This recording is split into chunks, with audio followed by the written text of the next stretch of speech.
Bata Quiapo. Kaya ngayon, actually, this is the first time na tatakbo ko sa City Council sa Los Marinas. At hindi po kasama ko yung before sa grupo namin. And kumbaga yung showbiz nandiyan pa rin naman. Kasi marami rin tatanong, baka iba, ayaw na ba kung showbiz sa kanila, wala na. Iba naman, ano sa akin, kaya nag-showbiz to kasi, nag-showbiz, kaya nag-politika to kasi wala nang trabaho sa ABS. Kumbaga parang, ito, it's parang showbiz ang bagsak ng politika, ang bagsak politika. Sabi ko naman, it's not parang fallback ang politika. Sabi ko lagi mo sabi sa sarili ko, it's not fallback. It's giving back sa mga tao. Siyempre, sa dami din naman ang experience ko sa buong Pilipinas. Kumbaga, may mga pinupuntahan ako, mga politician na in-invite ako sa show, mag-perform, samahan yung mga politiko, and then sabihin ko yung mga advocacy ko, yung mga ginagawa ko as influencer, as an actor. And then ngayon naman, kumbaga sabi ko, ba't hindi ko gawin sa sarili ko ba? Ba't di ko sa gawin sa sarili ko kinalakihan? So that's why ito ngayon, panahon na ito na nakasap na God's perfect timing, parang sabi nga nila, at yun din sabi ko, sa calling. Kaya ito, sabi ko nga, pumasok ako sa isang bakuhan. Mahirap, pero sabi ko nga, kasi sabi ko nga, nililihan ako sa Panginoon. Papala rin, basta again, ako pa naman, doon pa rin naman yung trabaho yan kasi hindi naman ba, open pa rin naman ako. So kung naman yung maging resulta sa kampanyahan na to, makakabalik pa naman tayo sa Batang Quiapo. Pala naman ako yung common. Sabi ko, pala naman ako ng pagkatapos, kung naman makabalik pa rin naman.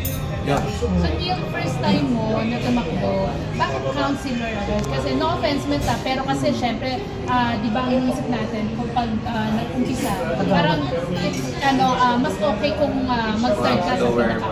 Bakit counselor? Hindi kasi actually pinapa-run ako before as gawad ng barangay or kapitan. Kasi before, sabi ko nga, sobrang hectic ng schedule sa industry ko, sa trabaho ko. Parang hirap din ipilit yung sarili ko na commit dito sa isang bagay na hindi ko pa rin naman, hindi ako ready. Hindi parang mangyari, parang alam mo yun, hindi lang ako makapagod dito, tapos hindi ko magagampanan, hindi ko bumuha lang kung tangan. So parang gano'n na sabi na.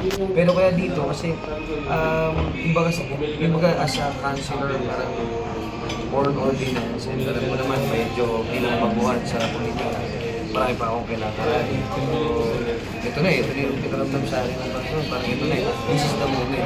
Hindi ko rin naman kaya mag-mayor, hindi ko rin naman kaya mag-vice mayor, hindi ko rin naman kaya mag-congressman. Dito muna ako sa counselor. Kasi counselor, well, mas okay naman siya. Pero may background ka sa politics? For now, well, more than focus ko sa sarili ko, pero sa politics wala. First time na. So, ibig sabihin, maraming nililigaw sa'yo dati pa na meron. Pero why did you feel na ito yung right time na talagang papasok ka sa pagtakbo sa politika? Again, yun nga kasi calling sa akin ng Panginoon. Parang ito yung pinaramdam sa akin, ready ka. Ang dami ko nang gustong gamanan, ang dami ko nang pinipisyo rin sa sarili ko, ang dami kong gustong itulong, ang dami natin gustong bigyan ng boses. So parang ito na, this is the moment. Kasi kung hindi ako ready ngayon, hindi ko tutuloy ito kasi nasa laki ng barangay namin, napakahirap. Alam naman namin lahat yun na bilang mga tumatakbo councilors as effort. Ang hirap ng ginagampanan namin dahil syempre, di namin alam kung ano yung unahin namin, sa laki ng barangay namin, sa laki ng lungsod ng Los Marinas. Pero again, hindi naman masamang sumubok, hindi naman masamang makipagsabi na papalarin ka na pa, identification ko. Pero tama na, 14 years ka na sa showbiz. 15 years, exactly 15 years. So ano yung parang babaunin mo from showbiz bilang isang politiko? Anong natunan mo sa showbiz na pwede mo i-apply bilang politiko? Well, noon pa naman, nag-recommend mo, alam mo naman yung marami nagsusulat sa akin na di ba yung mga titinda ko ng bangos. Even before naman, pag meron tayo nakakakurot ng malaki-laking kita sa showbiz, tumutulong naman tayo sa mga charities. Tumutulong naman tayo sa mga tao.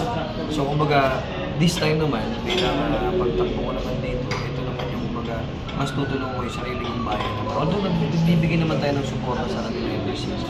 Pero mas feeling ko, mas alam mo yung maraming boses, maraming kailangan mabigyan pa ng boses dito. Ito yung gusto ko namin gampanan dito sa lungsod ng Las Vegas. Ano na po introduce ng sir kayo? Ano ba, si- Kay sir.